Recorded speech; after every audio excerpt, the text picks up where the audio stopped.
တေချာလေဟုတ်ပြီလောလောငင်းငင်းလေးနော်ဟုတ်ပြီမဲ့တော့တောင်မြောက်တာဟုတ်ပြီမွေးမမဲအဲ့လိုဖြစ်တယ်နည်းနည်းအဲ့ကိုစမ်းထားဟုတ်ပြီလောလောဟုတ်ပြီငင်းငင်းလေးနဲ့ဟုတ်ပြီယူကြည့်လိုက်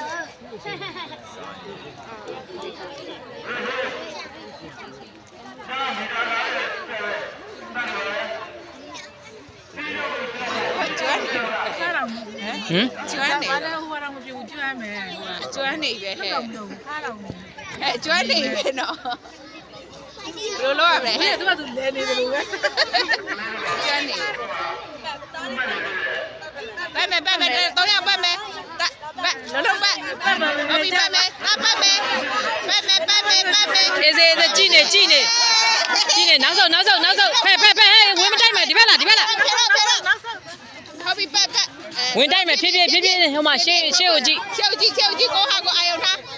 ဟုတ်ပြီဖြည်းဟုတ်ပြီဖြည်းဖြည်းပတ်တိတ်ဆက်တာ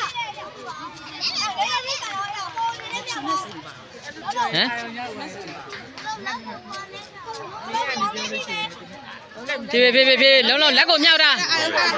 အပေါ်နည်းမြောက်တာဖြည်းပဲဟုတ်ပြီကိုချိန်လေးနဲ့ကိုဟုတ်ပြီအချိန်လေးနဲ့ကိုဟုတ်ပြီဝင်တိုက်မယ်နော်နေအောင်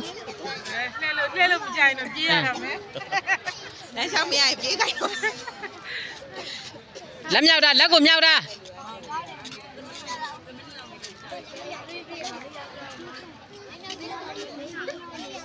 ဆရာကြီးညောင်တွေ့နေလက်ကိုမြောက်တာဝင်တိုက်မယ်နော်ဒီဘက်တိုးမယ်ဆရာကြီးညောင်တွေ့နေသမီးလေးဆုံးလိုက်စားတော့အလုံးကွာဟာလုံးတိချာဝိုက်ကွာအပေးရကျုံနဲ့သွားရေးတိုက်မယ်တော့ဖြည်းနော်ပြေးမယ်ဟ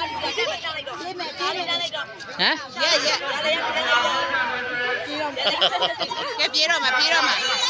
ဟာအဲ့ဒါနာတာပဲ